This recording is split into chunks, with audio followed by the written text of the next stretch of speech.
Okay, so what is zero trust? So zero trust, the title is it's a must for the evolution of ITAD. Zero trust is certainly on the top of CIOs' minds right now. If you follow security, you hear about it every single day. A researcher from Forrester named John Kindervad started this concept or coined the phrase back in 1994. So it might be the standard for enterprise security today, but it certainly was not an overnight success. John, his insight was that he discovered that the perimeter-based castle and moat approach to network security simply didn't work. That most of the egregious breaches were happening because hackers, once they gained access to to a network, got behind the firewalls, they were able to move throughout internal systems without any resistance. His quote was that the point of zero trust is not to make networks more trusted, it's to eliminate the concept of trust altogether. It took a few years, well, almost 2 decades, but by last year, by 2020, the vast majority of IT platform vendors and cybersecurity providers all have well-documented examples of zero trust architecture and offer zero trust solutions. It's a very simple concept, but what makes it so powerful is that it's so effective to communicate, especially at the boardroom level. Uh, Zero trust, it's not a product, it's not a solution, it's a strategy or a framework, a security model, as John refers to it. And his expression is never trust, always verify. It's not, trust, then verify, or verify, then trust. It's never trust, always verify. He had a couple of very simple concepts. He assumed that the network breach was a given and that all actors and all activity were malicious.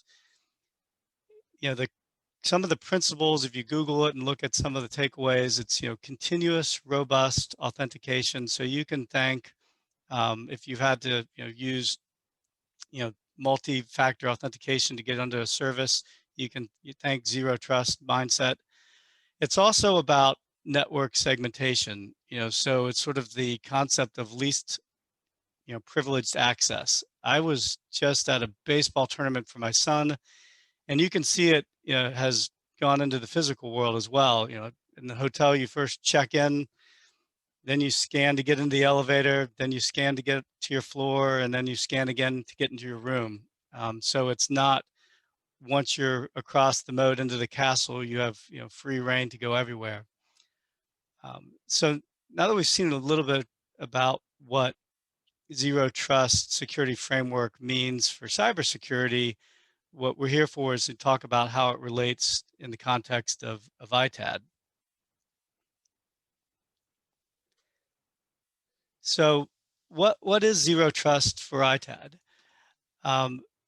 Just as the castle and moat approach does not work for cyber security or enterprise security, the traditional trust-based approach to ITAD doesn't work for us either. What zero trust talks about and is an acronym DASS, DAS. The elements stand for data, application, asset, or service. With ITAD, we're going to focus mainly on the second A, or asset. Zero trust actors, are vendors, carriers, IT staff, asset managers.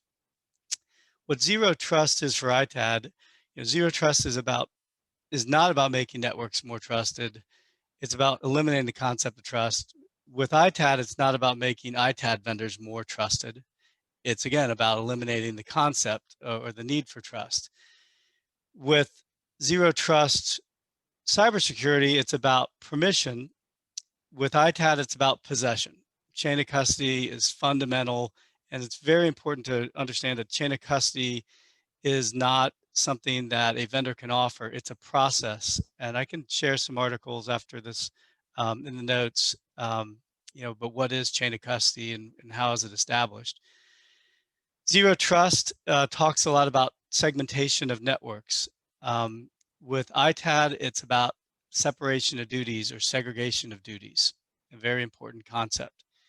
And with zero trust for ITAD, instead of continuous robust authentication in terms of access, we think it's critically important to have multi-factor reconciliation of inventories. Serial numbers just do not suffice. They're not reliable enough to prove chain of custody all the time. So, zero trust was developed to overcome all the problems about, with perimeter-based security, and zero trust ITAD is here to overcome the challenges that we see with trust-based ITAD. So let's take a look at what I mean by trust-based ITAD. And if these look familiar, it's because they've been around for over 20 years. The late, great Frances O'Brien of, Gartner talked about these, when she was first writing about ITAD. There certainly have been some advancements, but the characteristics that we see in a lot of the, collateral and certainly in analyst reports, and what also is reflected in RFPs are traditional. It's requesting certified data destruction.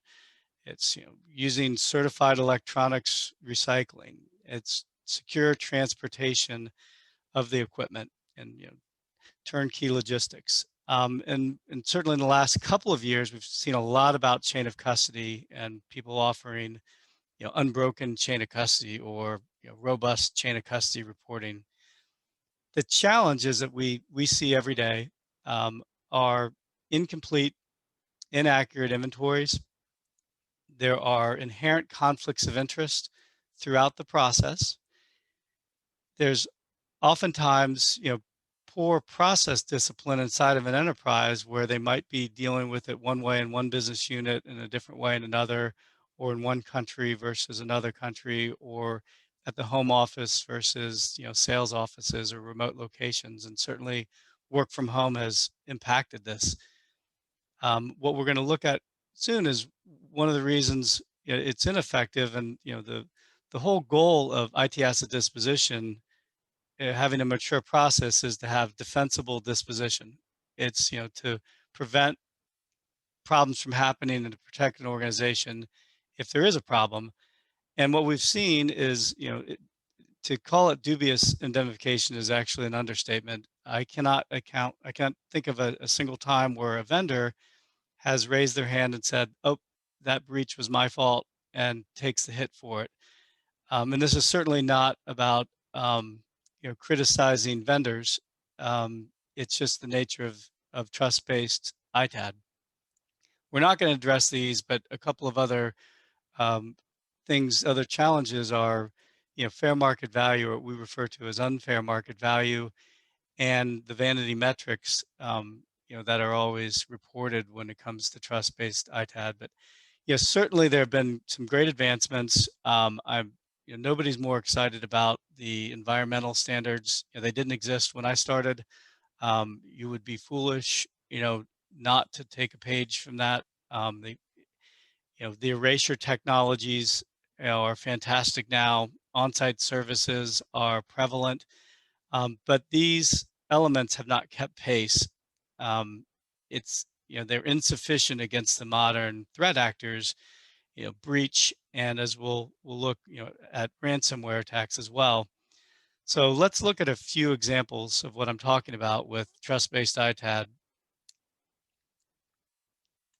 And we're not going to cover any of these in great detail. We could do a webinar on each one of these mishaps individually.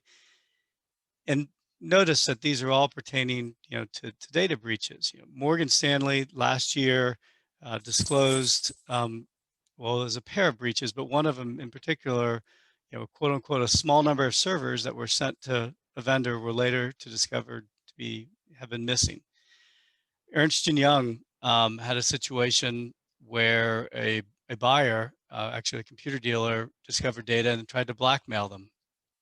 Coca-Cola, and this is from a couple of, several years ago, the employee trusted with the disposition of their laptops, was caught having stolen what they can account for, 55 of them over 6 years. And Expedia, which is not necessarily, exactly under, ITAD, it's really under ITAM, but, a former employee kept his laptop and was able to exploit his, privileges to log in and read correspondence between the CFO and investor relations. And it was only discovered when when he was caught making illegal, insider trades the day before earnings came out. You know, these are breaches. Um, Hackers are trying to steal information or get access, but they're not even necessarily the biggest threat today, and why zero trust is so important. The real threat, or the new threat today, is ransomware. And ransomware is, you know, certainly data breach, or, data protection for breaches is still in demand. It requires our attention. But what's keeping CISOs and CIOs up at night is ransomware. And it's on the rise because it's much more profitable and easier than stealing data. And I'm sure everybody's, seen the headlines about, Colonial Pipeline and JBS Foods. I mean, they were crippling. It impacts, us at the gas pump. It, caused the price of bacon to skyrocket. Um, we've seen attacks through MSP platforms, impacting, more than 1,000 companies at a time. These attacks, are organized, you know, and sponsored in some cases. And, there are thousands, more than 4,000 ransomware attacks on average have occurred daily since 2016. Ransomware is, malware that employs, encryption designed to spread across the entire organization and paralyze it. And what's also, troubling is that almost any device, output device, can be used, not just computers. So there are documented cases, and Microsoft just, disclosed the vulnerability with its print server. Almost any network device or output device that has, updatable firmware, can be used to infect a network, and not just servers, laptops, switches, routers, but even printers. And what's also, troubling is that almost anyone can unleash havoc. And, a disgruntled employee, or an existing, a former employee, imagine the former employee of Expedia unleashing, a malware, with encryption, for ransomware, instead of simply reading the CFO's emails. So any missing untracked asset must be identified and investigated for potential vulnerabilities. I mean, ITAD is becoming critically important. And if it's not, it literally is the screen door on the submarine, with respect to, network security. And I believe, most, if not all of you on this webinar have struggled with the challenges. But as we know, most executives are simply unaware, don't even know what the acronym ITAD stands for. So sharing a little bit of data from, a study that we did, and the reason I share this is because, most of you know I love data, and the trends have been consistent for years. Just Google the most overlooked aspect of data security, and you'll see this article that I wrote for Harvard Business Review. 4 out of 5 projects have one or more untracked assets. That has been consistent over the years. I can also share data with you that shows that, the percent of serial numbers that cannot be matched. 22% of serial numbers is usually the average when we look at it on year after year. 22% of assets cannot be tracked by serial number. So we need to become comfortable in discussing this, because we can also bring a solution. Zero trust is the best way, possibly the only way, to frame the issue for executives, and it also offers, a permanent solution.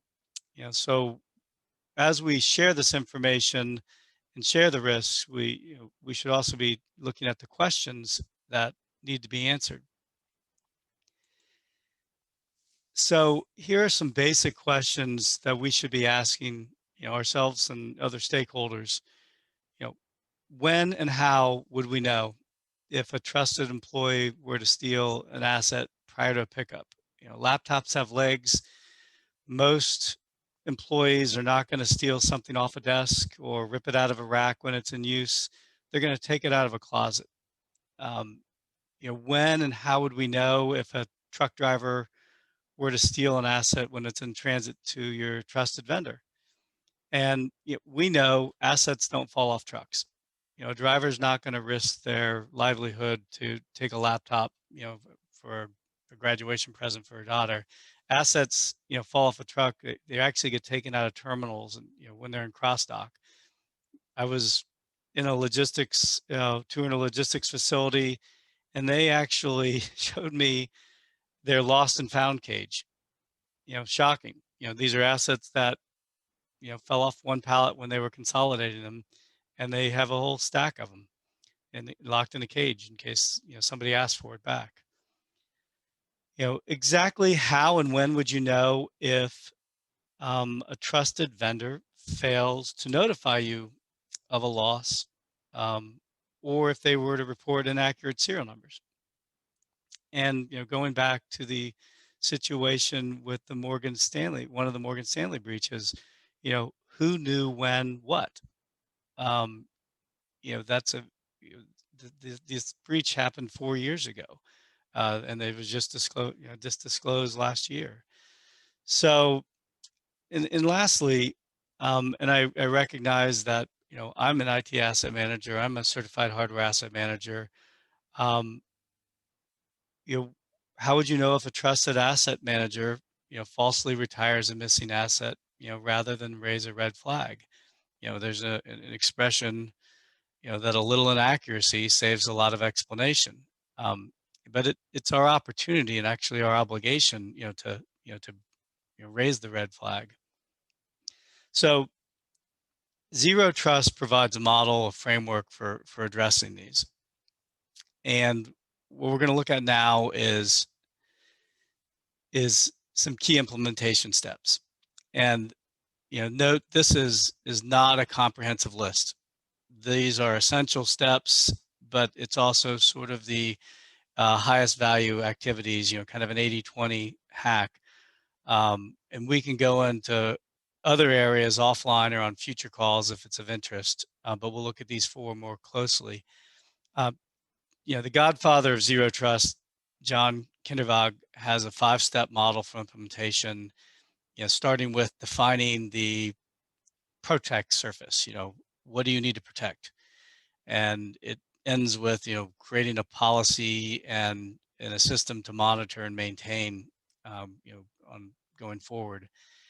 So that model applies to Zero Trust ITAD. It's a good start, but ITAD involves a little bit more specific things, activities that we need to pay attention to. We need to ensure separation of duties, and we'll go into this in a second. We need to stop sharing our inventories and start comparing them. We need to have assets held by the vendor and not moved down the line to be processed. We need a second look at them. And we do need not two-factor authentication, but two-factor tracking, or two-key tracking. And we are a huge proponent of a secondary tag, a disposal tag.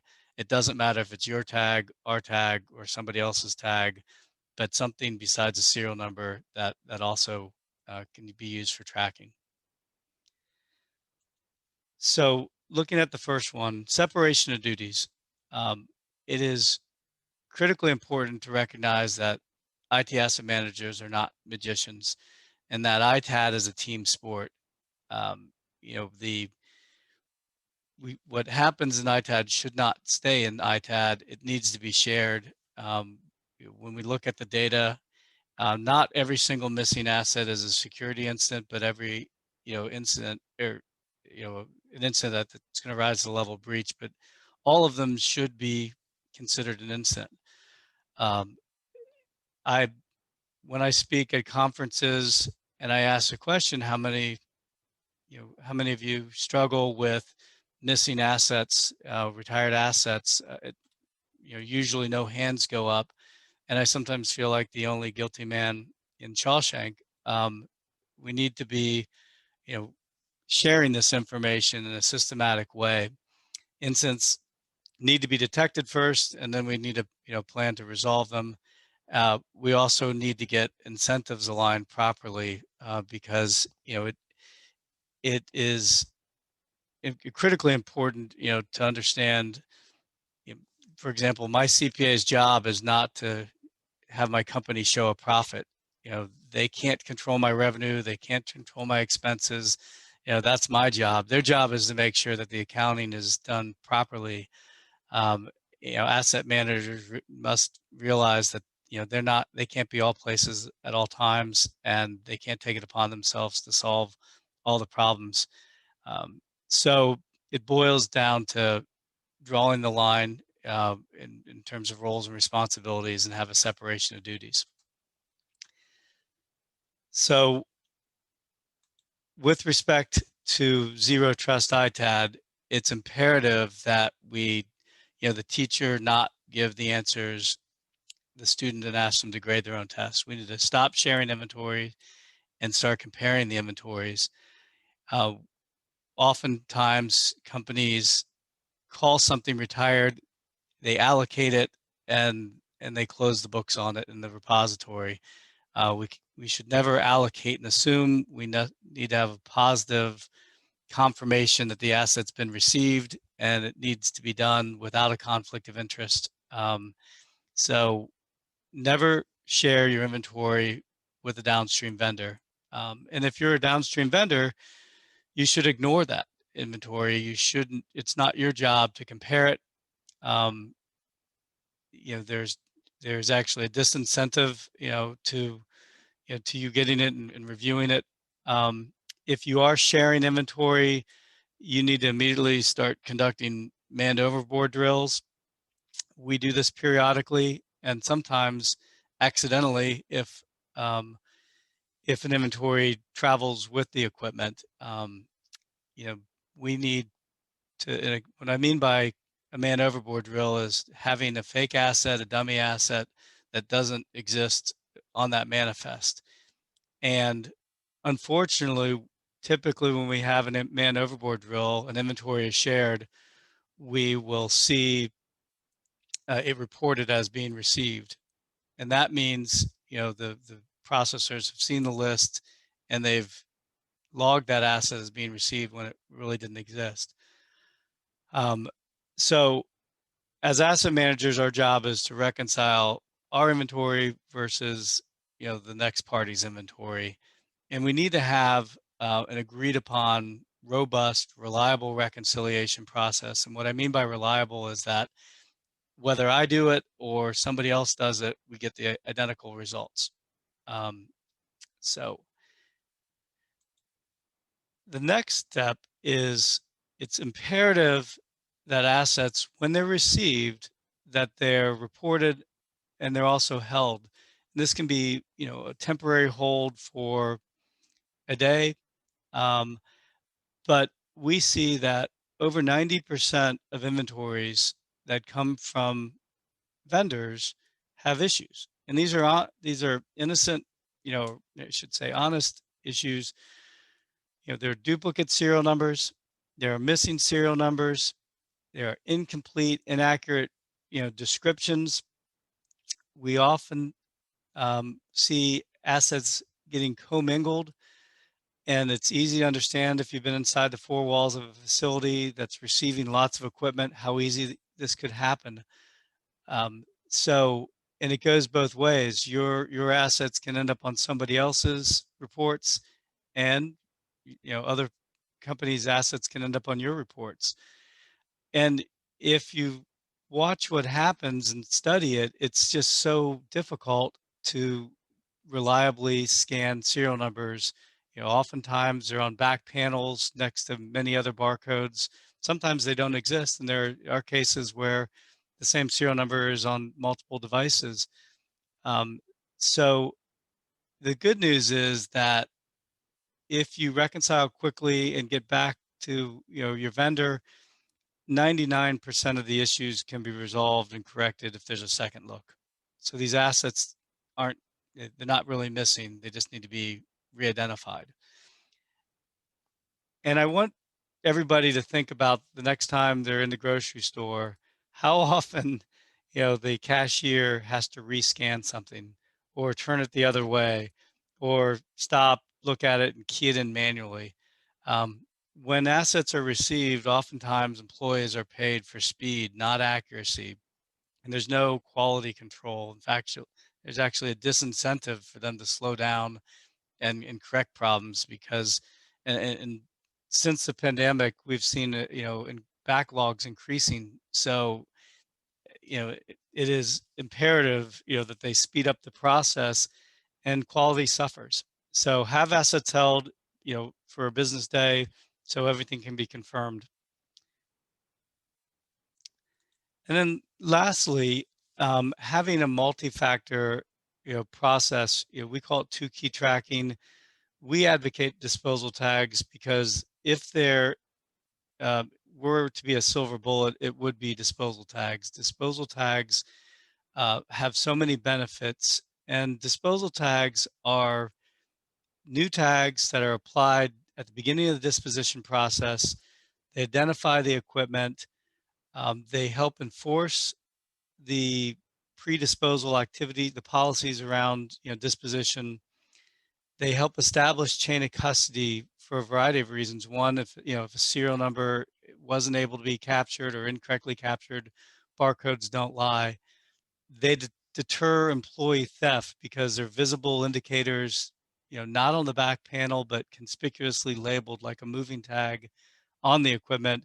And quite frankly, employees are a lot less likely to take something if they know it's going to be missing. Um, we've certainly seen that they delight auditors, and in the unlikely event, or unfortunately, if there is a security incident that rises to the level of breach, they will certainly go a long way in showing that you had adequate or had safeguards in place and appease regulators. So, disposal tags are a silver bullet when trying to implement, zero trust ITAD. So we're about ready to wrap up because I want to make sure that we have some Q&A. Um, so some implementation tips beyond those steps. Zero trust ITAD can be looked at as a fresh start, a new beginning. It is a process. It's not a destination. It has to involve all the stakeholders. Um, Zero trust is a concept that is very familiar with CISOs and CIOs, but we should also be involving, governance, risk, and compliance because they understand segregation of duties, and how behavior works. Go for the low-hanging fruit first. Implementing tags, requiring the additional step of having equipment held for a business day. I also encourage you not to dig in the past. Unless you want to find problems, unless you want to see the skeletons in the closet, focus on the future, not look at the past, evidence of problems. Trust me, they are there. I can show them to you, but I wouldn't, so focus on the future. And lastly, anticipate, the natural, normal objections. You're going to hear, we have, bigger fish to fry. Well, you know, and I know this is a horrible example, but we knew that locks on cockpit doors would prevent planes from being hijacked and flown into buildings. But it took a horrible event before they were deployed everywhere. You know, we hear all the time that Kyle, this is these are great ideas, but we have other problems with asset management. We need to fix ITAM all the stages of the life cycle first. I would encourage you to, think of, the way Jeff Bezos thinks that, if you're going to dig a tunnel, you start at both ends and meet in the middle. So, you know, anticipate, the common objections, and then you'll be able to, have answers. You know, so to wrap up, some best practices, always tag everything, every project, every location. It, it'll pay dividends down the road. Uh, we encourage clients to, destroy data, document the destruction before any move, or encrypt it. We know that's not always possible or practical. Um, don't let students grade their own tests. Ideally, you know, have independent third-party verification. So taking the IT out of ITAD or ITAM. Identify and resolve all incidents. Don't sweep the problems under the rug. Conduct man overboard drills. Enlist the help of security, to do that. So cut the risk tail off at the neck. Never trust, always verify, and think about it as it's how is more important than who. So this doesn't mean changing vendors or changing employees. It's just a better approach. So with that, I'd like to say thank you.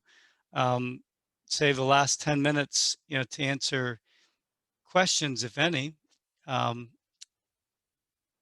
and I'm going to pause it to see if anybody has any questions. And while I'm looking at this, I'm going to go back and look at, okay, we have a question.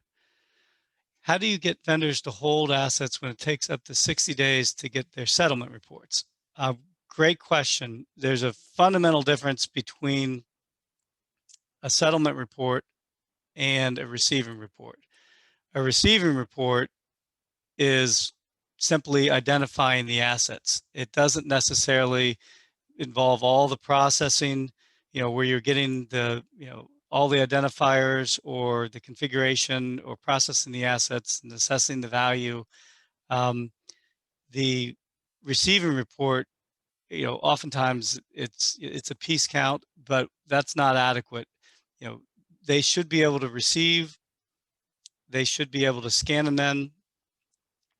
Disposal tags help because they readily identify equipment and can be easily scanned. And so if they have to hold them because there's a backlog, don't let them start breaking down the pallets before they report them. So the takeaway, the most important thing is have the equipment held intact until they can receive it and report it to you and give you a business day, at least, to reconcile. Because if you need a second look, you can't look at something that's already gone through the shredder. But that was a great question, so thank you. Next question. Who should manage the disposal tag distribution in hybrid or multi-location scenarios if you have thousands of assets in a non-centralized setup? We see it happening, several different ways. We see it happening in a centralized fashion where sets of tags are ordered in advance and then distributed by the asset manager, well in advance of the disposition. We see asset managers asking us to send, we call them pre-pickup packets with tags to the remote locations. We also have scenarios where the request comes in from the remote location, and we send them, on a more on demand, we send them directly to it. And lastly, we also have, because sometimes there's subcontractors that are involved, you know, involved with installation or deinstallation, and we'll be asked to send them to those entities in advance as well. So who should manage the process should be agreed upon. Um, up front, how it gets distributed is a different discussion, but it can be handled, a number of different ways. not just one set standard way. Next question. Should our employees set the disposal tag or the disposal/logistics vendor? Great question. We see the most effective use of tags being done uh, by employees. And there's a couple of different ways. Some are very sophisticated where they actually have a tag number. As they're doing an inventory, they associate the tag with an asset in their system. We have others who are literally applying the stickers as the truck is pulling into the parking lot. It really is about, a combination of risk tolerance and in terms of company policy. So we have some clients that actually will not allow us to schedule a pickup until we've reviewed the inventory, a predisposal inventory that shows a tag associated with an inventory, an asset on the list. We have others, like I said, that literally are applying them as trucks are pulling into the parking lot. So best practice is to do what we call itemize it. You know what you've put on, um, what tag you put on which asset. And I also believe that having employees do it, it has benefit, not a vendor, not a logistics vendor. Okay, see if there's any other questions, and we are getting close to the end. So I'll begin to wrap up, and so please submit any other questions if you have them. While we do this, again, my name is Kyle Marks. My contact information should still be visible on the screen. Look forward to sharing. I will be sending out a link to this recording. I can also, send out some additional information in terms of, some guidance with respect to implementing Zero Trust ITAD. If there's other questions that are specific to your organization and how you might be able to adopt this approach, happy to jump on a call and discuss it with you. Again, it's not a product, it's not a service. Zero Trust is a strategy, and it's important. And I think it's going to propel our industry forward and elevate IT asset managers as well as ITAD vendors, to the importance, that it deserves. Okay, a couple more questions just came in, and I will answer them, and then I'll make sure to stop on time. Any more information on the man overboard drill? I have a couple of write-ups I can share. It is something let me tell you how it came to be. And this was over a decade ago. We were working with a security firm in Chicago, had finished up some projects, and I got a phone call from their VP of IT. And he asked why there was a laptop on a disposition report from Retire IT that they never sent in. And I asked a question, and the question was, how do you know you didn't send it? And his response was, because it's sitting here on my blankety blank desk, and it didn't use blankety blank. It was a little more colorful. And I said, okay, well, the only way it would, an asset would be on a disposition report would be that it was purported that it was on the manifest that we were picking up. So it was on the expected inventory. And it had also been registered and received at the disposal vendor. So we took a couple steps back and we realized what had happened was that the inventory, a written inventory, had traveled with the equipment, with the driver. The equipment had been picked up and received the same day in Chicago. And that when it was received, that allegedly there was a new employee at the vendor had taken the inventory and took it upon himself to cross-reference it or cross-check it. And he didn't want to have anybody concerned that something was missing. He thought he just needed a little more time. And so bottom line, he entered the laptop that was missing into their system as if it were received. So garbage in, garbage out. So when we discussed it, we came up with the strategy of, having the man overboard drill, that on every manifest going forward, there would be at least one fake asset. So to answer your question, I can certainly share some information about the process.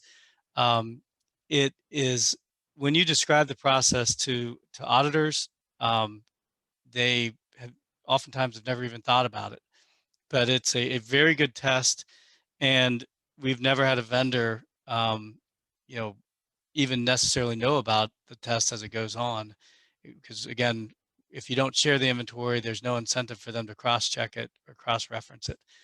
So I hope that answers the questions. Let me see if there's any other last-minute ones coming in. There aren't. Doesn't appear to be.